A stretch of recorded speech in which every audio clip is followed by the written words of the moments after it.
Bismillahirrahmanirrahim. Assalamualaikum warahmatullahi wabarakatuh. Waalaikumsalam. Ya, perkenalkan saya Yasir dari Lumajang. Bapak, ini saya menanyakan beberapa hal.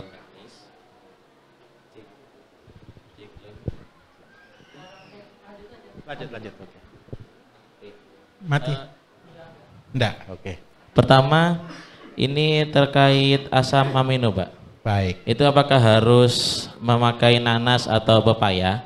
Karena saya belajar beberapa itu katanya harus memakai antara nanas atau pepaya. Terus yang kedua, mungkin bisa dibahas antara asam amino dari kemarin itu kan jeroan ikan sama kelor, Pak. Karena kebetulan di tempat saya itu yang banyak kelor. Baik. Kalau jeroan ikan jarang. Seperti itu. Berikutnya ini, Pak, menanyakan terkait saponin. Jadi kemarin itu kegalauan kami ketika nyemprot pembenah tanah, kami itu kesulitan cari obat keong yang organik. Terus kami dapat dari teman katanya coba saponin gitu. Itu mungkin bisa Bapak sampaikan itu bagaimana sebenarnya bagus atau tidak kalau dicampur dengan organik. Terus berikutnya, Pak, untuk mengatasi padi yang dia keropan, Pak, apakah ada trik-triknya? Terus yang berikutnya terkait fungi. Ini kan udah mulai musim hujan. Baiknya untuk mengatasi fungi itu apakah dilawankan fungi yang lain atau mending dikasih fungisida, Pak? Baik. Mungkin itu saja, terima kasih. Baik, Mas. Oke. Untuk membuat asam amino, ini tadi sawahnya kan kena masalah keong, betul kan? Kalau kesulitan untuk mencari jeroan ikan, kalau keong bagaimana caranya ini? Seandainya ini sawah kita nih, kota. Keong Bapak Ibu itu hama atau berkah? Kalau kita tidak bisa mengatasi itu jadi hama, kalau kita bisa bekerja sama dengan keong jadi berkah. Cara bekerja samanya begini, keong itu sumber protein cukup tinggi. Keong makannya apa? Makannya kalau di sawah makan daun, makan padi, tapi kalau di air dia makannya lumut rata-rata. Betul atau tidak? Tahu enggak lumut itu kan alga ini, hampir sama kandungannya. Proteinnya tinggi sekali, asam aminonya lengkap sekali. Kalau seandainya sudah tahu ada sawah dan punya masalah keong, buatlah jebakan-jebakannya. Jebakan-jebakan ini apa? Keong itu dikasih makan. Makannya bisa pepaya, nanas bisa untuk pakan, yang beraroma. Terus agak busuk sedikit, daun-daun yang sudah difermentasi sedikit, taruh di beberapa titik. Taruh di sore hari, besok pagi diambil. Keongnya pasti ngumpul di situ. Diambil untuk apa? Karena masnya kan butuh nutrisi. Keong aja dijadikan nutrisi. Apakah harus pakai pepaya, apakah harus pakai nanas? Tidak harus. Jadi tujuannya apa? Kalau pakai nanas kan dia perlu penghancur. Kalau pepaya dia pakai penghancur karena pepain juga. Apakah harus seperti itu? Tidak. Membuat nutrisi yang paling penting ada 3 unsur. Yang pertama ada bahan yang mengandung nutrisi. Bahan yang mengandung nutrisi itu jeroan ikan dan sebagainya. Ingat, jeroan ikan itu bukan jeroannya yang kita ambil. Di dalam jeroan ikan, di dalam usus ikan, yang dimakan itu adalah fitoplankton. Kalau ikannya ikan laut, yang dimakan adalah alga laut. Alga laut itu kaya sekali dengan omega. Nah, kalau seandainya tidak bisa gitu, kalau masnya tadi bilang tentang keong, keong ini makanan utamanya dia nempel di tembok-tembok itu makan lumut. Dan lumut juga sangat kaya tentang omega. Itu nomor 1. Yang kedua, butuh gula. Kenapa kok kita butuh gula? Pembusukan, Bapak Ibu, tahu orang sakit gula? Orang sakit gula itu ciri utamanya apa kalau dia luka? Kakinya tidak bisa sembuh. Kenapa? Tubuh tidak bisa menghentikan darah. Gara-gara ada gula. Ketika gula itu tinggi, maka terjadi pembusukan lebih cepat. Tetapi kalau gula terlalu banyak, membuat itu jadi pengawetan. Itu hebatnya gula. Jadi membuat gula itu tinggi berapa? Gula tinggi itu di angka 10%. maksimal. Tapi pokoknya air itu terasa manis, maka di situ cepat sekali timbul pembusukan. Pernah minum teh basi? Teh basi itu muncul kalau tehnya manis atau teh tawar? Kalau teh tawar bisa basi tidak? Tidak bisa. Tetapi teh manis kalau sampai nginep pasti basi. Kenapa kok basi? Karena ada gula di dalamnya.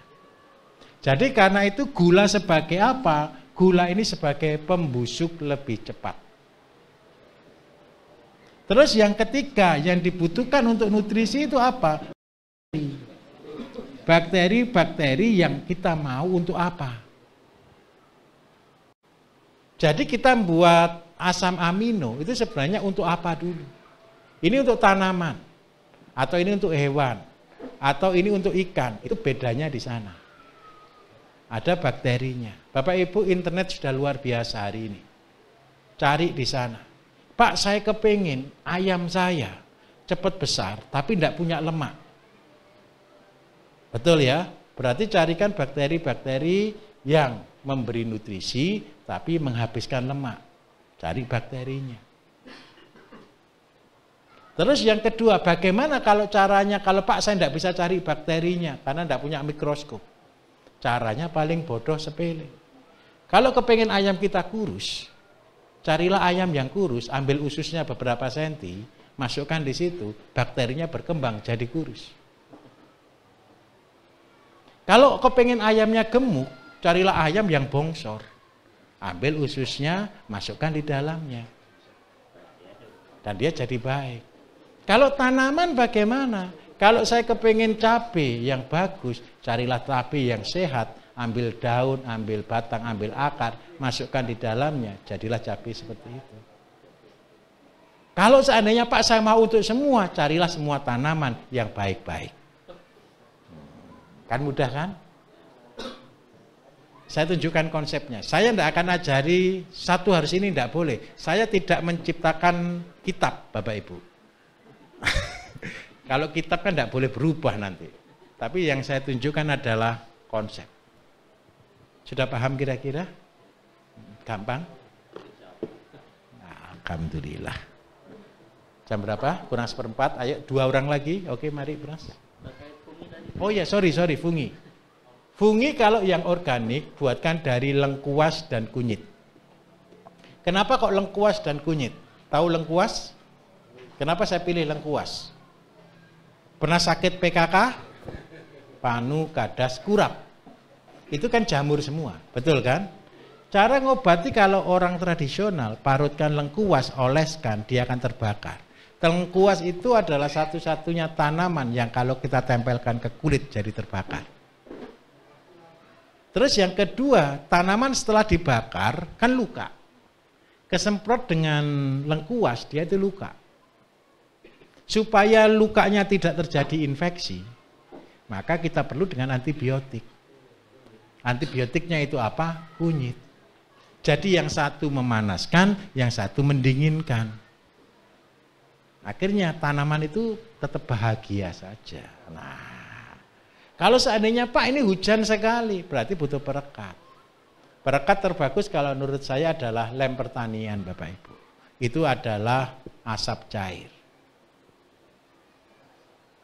Kalau sudah kreatif juga di asap cair, bahannya carikan tanaman-tanaman, daun-daun yang punya nilai minyak astiri yang sebagai antiseptik bisa, antibakteri bisa, antivirus bisa. Kalau saya yang paling gampang, kalau seandainya gitu dari daun pinus boleh, kalau seandainya terpaksa belikan gondorukem. Tahu gondorukem enggak?